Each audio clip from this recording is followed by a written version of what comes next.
24 heures politiques ce soir avec Grégoire Milot, politologue, président d'État d'Esprit Stratis. Bonsoir. Alors Bonsoir. La République En Marche, on vient de le voir, tient son premier campus des territoires. C'est important ce week-end à Bordeaux. Pourquoi un tel rendez-vous ? C'est important parce que c'est un parti qui cherche à s'institutionnaliser. Et quand on s'institutionnalise, eh bien on récupère les bonnes ficelles. Et c'est vrai que ce soit un campus des territoires ou une université d'été, ça permet de se rassembler, d'échanger et de construire ensemble. C'est un peu pour faire comme les grands partis. Alors comme les grands ou comme les vieux, parce que c'est vrai que ce sont des rendez-vous classiques. C'est un rendez-vous classique, mais qui est quand même un petit peu différent. D'abord, il y a un point qui n'a pas été tellement dit, mais dans l'ordre du jour du campus des territoires, il y a la réflexion sur les statuts de la République En Marche. Or, voilà, c'est un parti jeune.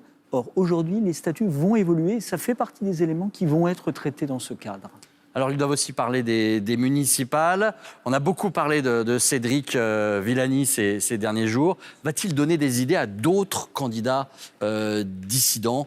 Les candidatures dissidentes, c'est un peu un classique dans notre vie politique. C'est un classique. On a évidemment en tête 2001, quand Tibéri s'est opposé à Philippe Séguin pour la ville de Paris. En revanche, ce qu'a dit Stanislas Guerini là, à l'instant est assez intéressant parce qu'on parle là de candidatures dissidentes constructives. En gros, on ne choisit pas, c'est à la demande de Benjamin Griveaux que Cédric Villani est resté membre de l'EREM.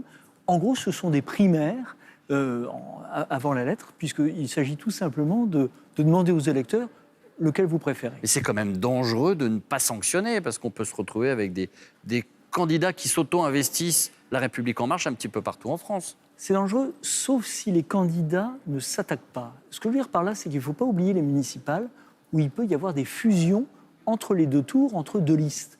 Or, je crois, et pour l'instant, ce qu'on voit de la part des deux candidats à la République En Marche, c'est qu'ils ne s'attaquent pas mutuellement. Ce qui est rare, puisque j'ai en tête, par exemple, pour la présidentielle de 81, où il y avait quand même 3 candidats RPR, Jacques Chirac, Marie-France Garot et Michel Debré, qui n'ont cessé de se taper les uns contre les autres. Donc, évidemment, le report des voix a été beaucoup plus difficile. Alors, vous parliez de la République En Marche, qui fait comme les grands avec une université d'été, qui va s'intéresser à ses statuts. C'est quoi la prochaine étape ? Des courants de pensée différents pour rééquilibrer un petit peu la politique au sein du parti ? Ce qui est sûr, c'est que la République En Marche est un parti jeune, comme je disais. On connaît les parcours des différents candidats et acteurs de la République En Marche qui viennent de bords assez différents. Donc on ne doute pas qu'ils aient, pour certains, des tendances plus libérales pour les uns, plus sociales pour les autres. D'ailleurs, j'ai hâte de voir un petit peu, en l'occurrence à Paris, quelles vont être les différences de programme entre les deux candidats à la République En Marche. Ça ne vous a pas échappé, le retour, l'offensive de François de Rugy contre Europe Écologie Les Verts, c'était ce matin sur France Info. Il a dénoncé une vengeance de son ancien parti, vengeance personnelle, vengeance politique. Et David Cormand a, lui, ironisé, on n'a pas que ça à faire. Ça risque pas de décorner encore un petit peu plus l'image des politiques, ces guéguerres de cours d'école presque. La question, c'est pas de savoir qui l'a dit.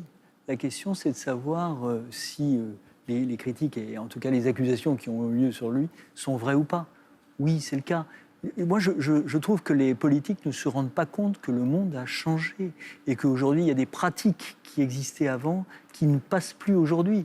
Et quand on regarde justement l'histoire politique, ce que j'apprécie toujours, c'est toujours intéressant de voir en effet toutes les démissions qui ont pu avoir lieu. Hervé Guémard a démissionné parce que son appartement était trop grand. Christian Blanc a démissionné parce qu'il fumait des cigares. Bref, ce sont des symboles de la vie politique et la vie politique est faite de symboles. Alors après, le fait de savoir si c'est un tel ou un tel qui l'a lâché, c'est le Canard enchaîné ou Mediapart qui le sort. Ce qui est important, c'est de savoir si c'est vrai ou pas. L'œil de Grégoire Milot dans ce 24 heures politique. Merci à vous. Merci beaucoup. Le journal et juste avant, la météo.